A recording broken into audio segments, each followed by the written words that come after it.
So I prayed the Lord's Prayer, right? And I accepted Jesus Christ as my personal Lord and Savior. And I heard a male voice, and he transferred me over to a female voice who I traced out and long lineage. And I come to figure out that I was speaking to Mother Mary, and that Mother Mary was declaring herself to be God. Okay. Um, Now, I explained that earlier is the fact that the feminine aspect is the pleroma, the source of all creation, the source of all gods, the source of all divinity, all comes from one source, and it is feminine, or at least it comes across to me as feminine. I speak directly to it. She told me I speak directly to the Divine Mother. So, reason I say that is, so I went on this journey of searching and walking down this path and doing the research and figuring things out. And I went over there in my channel. You'll see Lilith, Sophia, Isis. I went over this path that I ended up journeying to find the Divine Mother and her communications with me and whatnot. And this is one of them. Okay, this leads up to it, but I'll give you guys a little past history first. Okay, so the first thing I want to talk about is an amazing woman. I've already written some of this down because, like I said, I've already been talking for a minute. The first thing I want to talk about is an amazing woman. Her name was Ayn Rand. Ayn, Ayn space Rand. She wrote The Virtue of Being Selfish, the Virtue of Selfishness, and all sorts of things. And like I explained when I was talking earlier, not a very attractive woman, at least not anything that I ever seen, but physically. But she is actually the first woman, I feel no shame.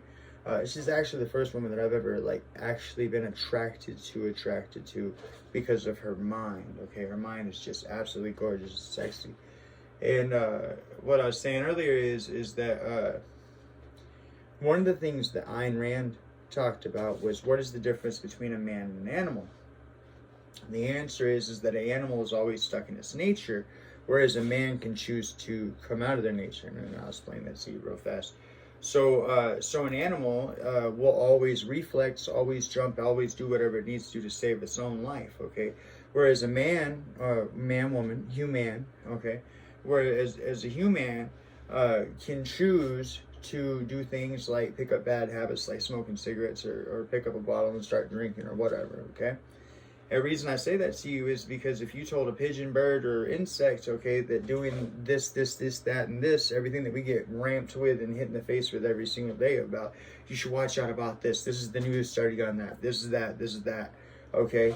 If a pigeon or a bird or somebody were to hear that was of the animal kingdom, okay, they just sit there in one spot. They wouldn't know what to do, okay, because they can never step outside of their nature, okay. The point about stepping outside of your nature is the reason why you can is because you have free will, okay. Now, I asked you, where does free will come from? And that's what I was talking about before I realized that I wasn't recording. Free will comes from imagination. See, the thing that allows you to step outside of your own nature is this beautiful gift that you have to conceive beyond what you can perceive. Does that make sense? So you can conceive outside of your natural environment. You can take a piece of wood and pretend that it's a boat. Well, I ask you, when was the last time you saw an ant pretending that a piece of wood was a boat or something like that? You don't really see it. Imagination is actually the sign of intelligence. It's the thing that gives you your personality. And earlier, and I'll go into it now. Earlier, I was explaining how this ties in with religion. So, and in that, I was talking about Sophia. Okay. Now, Sophia comes from Gnosticism, okay? The other word is Gnosis, okay? And like I said, in the Catholic religion, both Sophia and Gnosis are referred to as knowledge. And they actually both, because Sophia is known for being wise. And so in the tellings of Gnosticism, it says that Adam and Eve were in the Garden of Eden, okay? But as I said earlier, this Garden of Eden would have actually... Eden, okay, it would belong to somebody else, okay, maybe her original name was Eden, I don't know, okay, But it would have been Sophia's garden, because according to Gnosticism, Sophia created the entire material plane. Do you understand? So if there existed a garden, it would have originally been hers. She would have created it. Okay? Now it says in Gnosticism that Sophia, in her birthing of the material universe, created Yaldabaoth, who is Jehovah. Okay?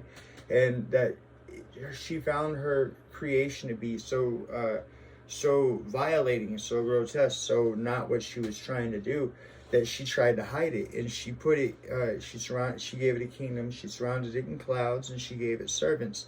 That way it would be taken care of in the most, I say humane, but this would be God, humane form possible, okay? That way it could live out its days and have a great time, okay?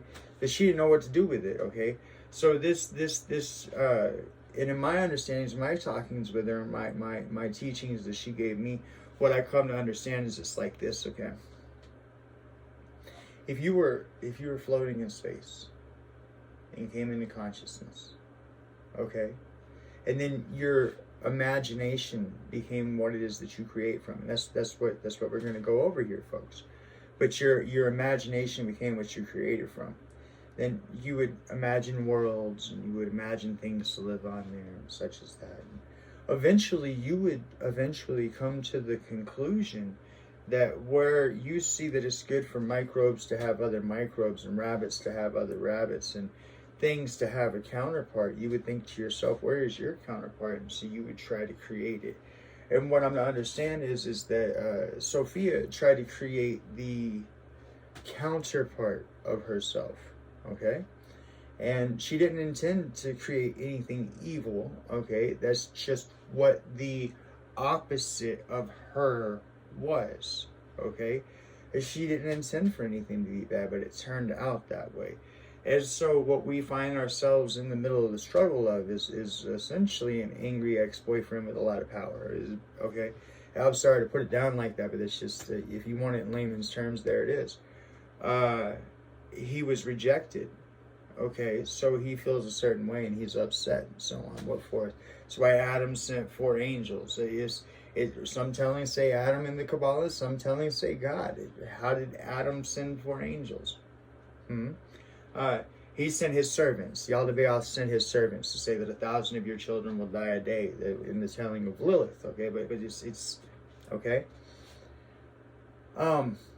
So what ends up happening here is this right here, is that so Yaldabaoth, or Jehovah, creates a woman from Adam's rib, and he makes them slaves, okay? Now, in the ancient Sumerian tellings about the Anunnaki, you'll figure this out. This is there, okay? That it's just as if a crew came down and they engraved in the rock what their documents were, this person was assigned with this task, this person was assigned with this task. But there was a person, and I can't think of her name, that was assigned with creating the human being, and it was a female, and she was like almost basically named medical officer, okay? But so they take this rib from Adam and they create a woman out of it, which we understand through cloning and through genetics. You can look it up, it's on YouTube. You could do that today, okay? Not you personally, because it'd be illegal for you to own the stuff, but if you had the intelligence and you could build the stuff, you could create, whatever. We ain't going on that path. And so when Sophia comes back around and sees what Jehovah or Yaldabaoth has done with man, okay, what she does is that in the tellings of Gnosticism, she becomes the serpent, so she becomes the slithering snake, and she comes in and she tempts Eve first, and then Adam, okay. But she gets them to eat from the fruit, the forbidden fruit. Now, the reason I point out that this had to have been Sophia's garden originally, or the Garden of Eden, okay, so like I say, maybe her name was Eden originally, okay, is because she would have known what this tree was. She would have known these things were created by her, not by Yaldabaoth. So she tempts Eve to eat from this tree, and why is that? Now, I say to you that as a repercussion of doing this, mankind, us, what we currently suffer from is judgment. And the reason for that is is because what the fruit actually was imagination. So once you have imagination, you have the ability to free yourself. You have the ability to conceive beyond what you can perceive. You with me? So what ends up happening here is that all of a sudden Adam and Eve realize they're naked. Well, how did they not know that they were naked before? Because they were in their nature. They were in their human nature. And as I was saying earlier, and this almost gets us caught right up. We're almost there. As I was saying earlier, they couldn't step outside of their animal nature or their human nature, okay, before they ate that fruit. And when it freed them, they still took their human nature with them, and what was indoctrinated in them was in being slaves, essentially. Okay, that's essentially what it was. Okay, they were a dummy species. Okay, I don't mean to be anything, any sort of. There's no judgment here. It was taken from them. It was withheld from them. So essentially, imagine if we went into a genetic lab and we made a primate. So a gorilla, a 500-pound gorilla, can move massive amounts of weight and do all sorts of stuff. And this is what the telling of the Anunnaki speak of, is that the human race was Adamu, okay, not Adam, but Adamu was created in order for the work to be done. So Sophia goes into this garden, she sees this is going on, and she tempts these two. And so now they have imagination, but my point is that they took judgment with them because they're part of their nature from them having been slaves. Judgment comes out. I know you can, I can't explain that, but I know you can understand what I'm saying, how that can come out of that, okay? So when you step from being an oppressed primate to having an imagination, all of a sudden you realize you got something to be upset about. And my primary proof of that, like I say, is that all of a sudden they realized that they were naked. All of a sudden they could conceive beyond what they could perceive, and they could realize that this person could see. I almost want to say they could see them naked, but we understand that wouldn't be a concept that they would have had. All of a sudden, they would have realized that they were burying themselves in front of the other person. That there was actually a level. That a boundary that they could put between them and the other person, so that they wouldn't be bearing so much. There wouldn't be so much to judge. Judgment comes right out of eating the fruit. But the fruit gives them free will. The imagination gives them free will. And what they did with it is judgment. Okay, that's how I know that when I read religious texts, when I get to the judgment part, that part's written by man. If everything else was inspired by God, cool. But when it comes to the judgment part, that part's written by man, because God does not suffer judgment. You do. Okay, and it's not something that's put on you. It's something that you have. Okay, if there were a sin, if you were naturally born into sin, so to speak, if that were like a thing, right? It's not that somebody looks down on you. It's that you have a sickness, you have an illness, and your illness is judgment. Okay, we just gotta learn how to get over that, and we good, baby. That's it. But then the next thing I was saying is that the thing that I ended up repeating, like basically for like 6 months straight, okay, was because I believe I talked to God. I believe that Mary spoke to me for a very long time. She still does, but that she spoke to me directly, like constantly, for a very long time. And there was a 6-month period where I continued to repeat over and over and over and over again this thing, almost like a mantra, and I had to repeat it because I didn't understand it. Okay, and that's how I know that I talk to God, is because a lot of times I have to catch up to what it is that gets given to me. I have to take the time to process it, to understand it, to get my perception up to where I can conceive of what's being said to me. And that statement that I had to repeat, that I was repeating over and over again for like 6 months, is imagination into will through belief in spirit. And I kept saying that over and over again. Imagination into will through belief in spirit. Imagination into will through belief in spirit. And I was thinking to myself, I was like, what does that mean? What are we getting at here? And what I realized is that, so since you have imagination, you can imagine, like for example, the Midas touch. You can imagine touching this piece of wood here and turn it into a gold bar. But why is it that you can't do it? And how terrifying if you could, because what if you accidentally did it and didn't want to? So Maybe it's a good thing that you can't just randomly do these things, right? Maybe it's a good thing that you have to evolve. Maybe these things are put there in place on purpose. That way you have to get beyond a certain point. That way you can't just accidentally mess up everything. Okay, you get me? So I kept repeating this: imagination into will through belief and spirit. And I was like, what does that mean? And the way I come to understand it is that what you can imagine, you can will into reality. And the only limitation that you actually have on your ability to will into reality, as far as what it is that you can do, is only the scope or perception of your own imagination. That was the gift that was given you. The problem that you have is that you have judgment, and that's where we finally get ourselves fully caught up. And that is where God has revealed to me what's called push or pull. Okay, so I was explaining that what the push is actually not so much what you would think. Okay, so the push is that we as human beings, we take everything around us and we grab for it, right? And we try to put ownership on it, or we try to say that somebody else owns it or something like that.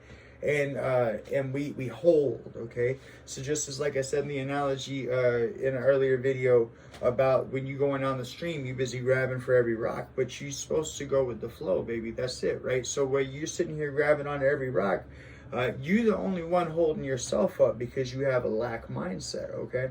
So since you have this lack mindset, when it comes to when it comes to what you will allow into your life while you're sitting here in this lack mindset, you're not allowing a whole lot at all. Okay? Now, why is it that you have this lack mindset? Why is it that you're not allowing? The reason why you have this lack mindset and the reason why you're not allowing is because you're looking outwardly. Okay? And you're looking outwardly and you're seeing people and you see that they're grabbing for things too, and they're busy putting labels on things and such as that. No, are they judging me? What are they thinking of me? That sort of thing, right?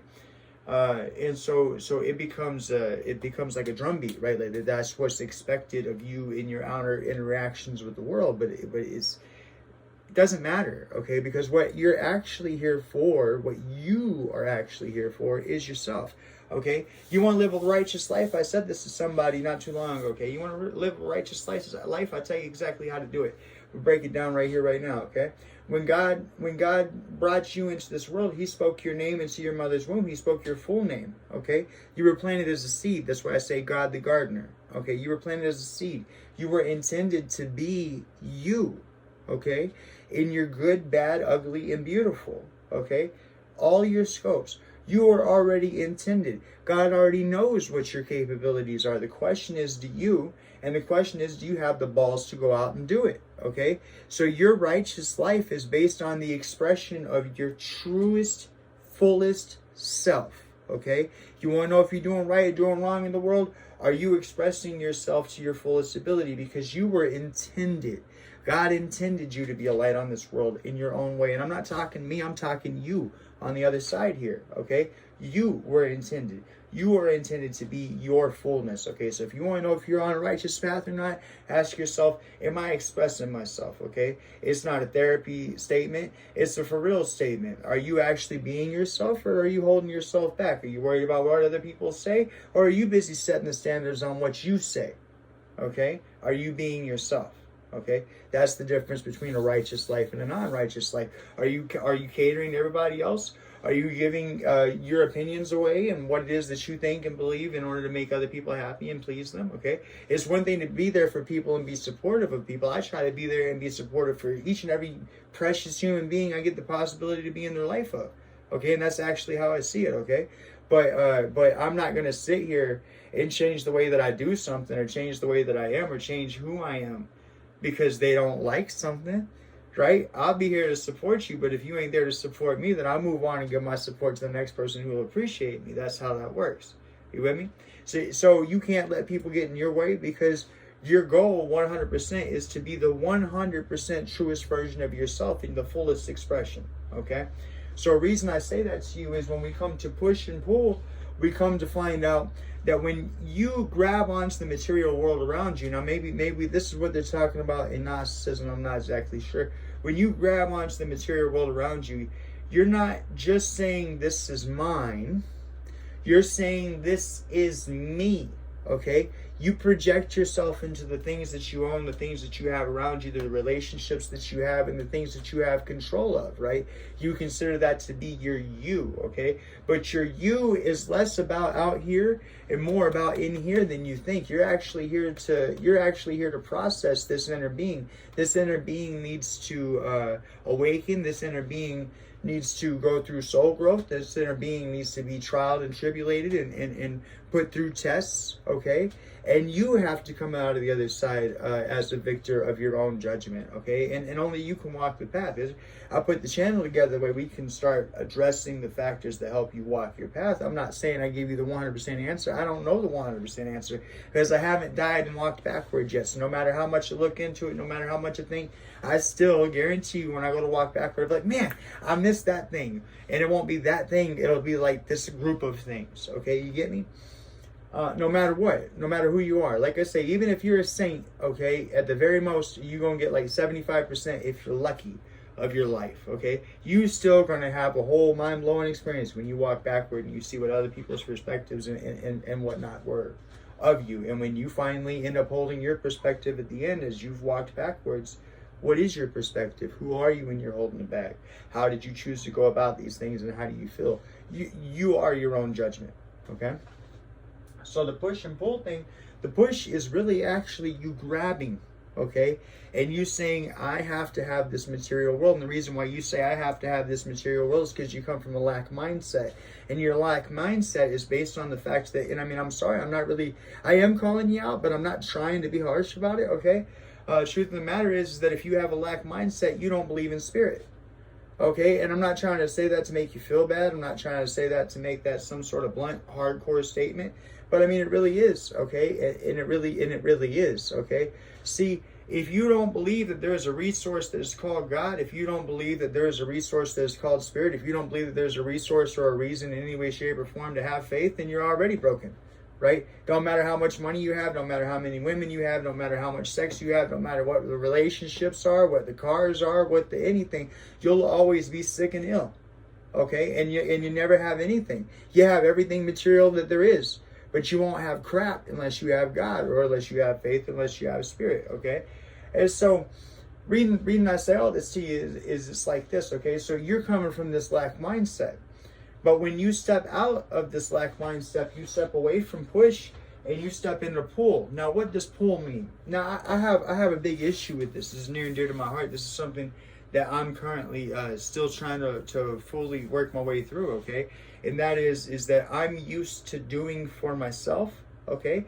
I don't expect anybody to do a damn thing for me, okay? I'll hop out I'll hop out in this shed when it's 25 below and film a video if I need to, or get my mind straight if I need to, or do whatever I need to, okay? I don't care what the staircase is I gotta climb. I'm here to climb, baby, okay? I don't care what the amount of work is I gotta do. I'm here to work. That's what I do, okay? So when it comes to that side of things, my thing is I'm used to doing for myself. So I have a hard time when it comes to God, for me to ask God for things, or for me to be receiving of things from God, because I don't view God as an ATM, and I don't want to view God as I don't ever want to, sort of speak, use God if there were such a thing you could do. And so when it comes to pull, that's what this really is we're talking about the fact that the spiritual realm exists. Your heavenly Father, your heavenly Mother, they exist and they love you and they have a whole wealth of finances for you. You'll never deplete them of what they have. You can ask until the cows come home and they could give you every damn thing that you asked for. And rather, this is a thought experiment, because they wouldn't, because some of the things that you would ask for would hurt you. It has to be in line with your path. But nonetheless, though, if they did, you would still never deplete them. If you started wishing right now and just kept on wishing to your last breath, and you would, because you would never be happy, because then you would fall into just wishing. But you would never deplete them of anything that they have.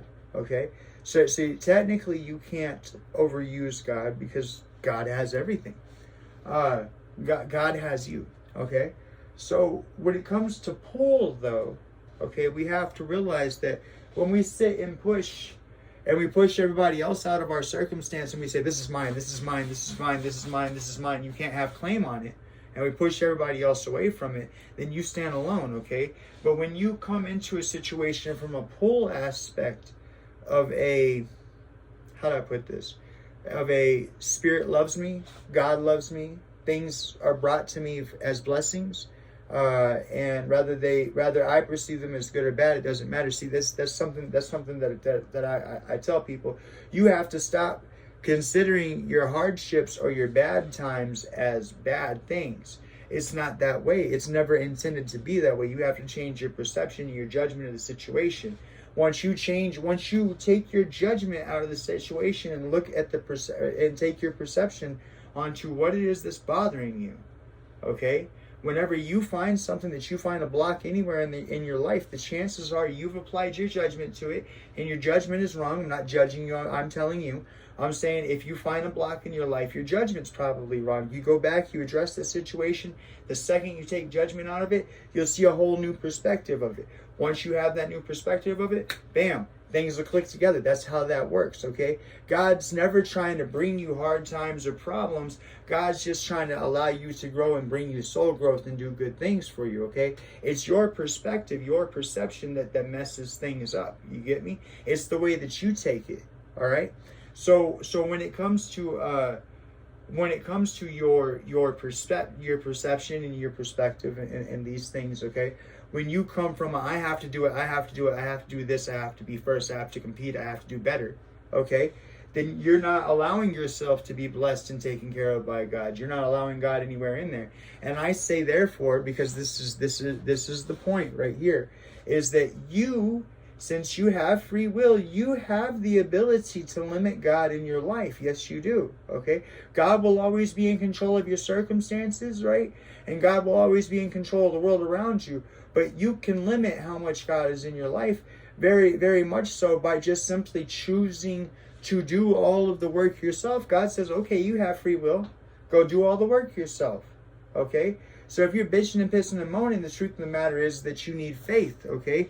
The world isn't reacting to you in a negative way because the world wants to react to you in a negative way. Half the people that you see that you think don't like you, it ain't nothing about that. And half the time, they're not even considering you, right? Half the time, it's something else, and they just happen to, whatever, okay? And that's just how you took it. That's what I'm saying. This is all about perspective. This is all about perception. That's all this is, okay? So when we come into the perception that we're not allowing God into our life because we limit these things, because we say, oh no, I'm going to do it for myself, I'm going to do it for myself, I'm going to do it for myself, the God says, hey, good luck to you, Tiger, go do it for yourself, okay? So, but when we do allow God into our life, and that's what this formula is about. It took me forever to understand this, but I understand this. Okay, so this is, by the way, is a video on manifestation and how to do it. Imagination into will through belief in spirit. So I thought to myself, I says, well, what does that mean? Okay. Now, I talked earlier in the video about the fact about the English language and how we say things, but they allow us to just skip over the depth of the meaning of something. And so I want to take a second to identify a few words in here, right? So we have imagination. We've already went over that. We know what that is. Into will, we've already went over that. We know what that is. Will, your free will. Okay, so you can manifest your imagination through your free will. Okay, through the belief in spirit. Okay, so here's what we need to address: belief and spirit. All right. So if we know that we can manifest our imagination into reality through our free will, and the only thing that we have to get through is through the belief in spirit, then what does that mean? And I come to understand what that means. That's why I'm making this video. I'm not saying I'm anywhere practicing it. It makes sense to me. It's clicked, and so now I'm telling you guys. The way that works through belief in spirit is like this. Is if you believe that there exists a heavenly realm, and you believe that spirit is in the world, then you know all you have to do? We can shorten this phrase up. You know all you have to do? I guess it won't be a full shorten because it's still 2 words. You have to relax and surrender.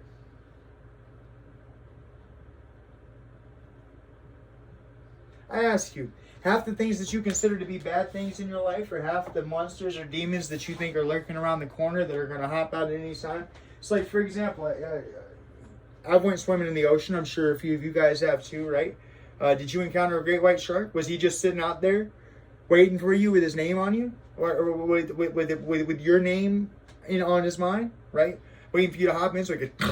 No, didn't happen. We still here, right? Okay, so what am I pointing out here? I'm pointing out the fact that half or more of just the garbage and filth that you beat yourself down with every single day, of you thinking that these things are going to happen to me, this is going to go wrong if I do this, that's going to happen if I do that, they never happen, right? So you're just over here draining your energy. You just over here spinning the little hamster wheel, sitting in one spot doing nothing, okay, but tearing yourself down, okay? Meanwhile, truth of the matter, the truth of the matter is that when you're sitting in there turning that hamster wheel, okay, you're not, and I'm sorry to put it this way, I'm not trying to put judgment, you're not believing in God, okay? You're not believing in spirit. You're not believing in a heavenly realm. Because if you believe in a heavenly realm, if you believe in God and you believe in spirit, then it works like this. Through belief in spirit is to relax and surrender. Because God's got you, baby, right? Either you believe or you don't believe. And if you believe, all you need to do is believe, is to have faith. Well, what is faith? Faith is to relax and surrender, okay? So if you really walk with God, if you really have a relationship with God, if God really got your back, if all that sort of stuff, you ain't got nothing to worry about. And the more that you don't relax and surrender, and the more that you go out anxiously, right, grabbing onto things, saying this is mine, putting ownership on things, saying you have to have this, all that stuff, coming from a lack mentality and saying that you got to go do things, then the only lack is going to be God in your life. And that's because you're not allowing God in. If you relax and you surrender and say, God's got me, God has a plan for me, then that will be the reality you experience. You get me? All right. Love y'all.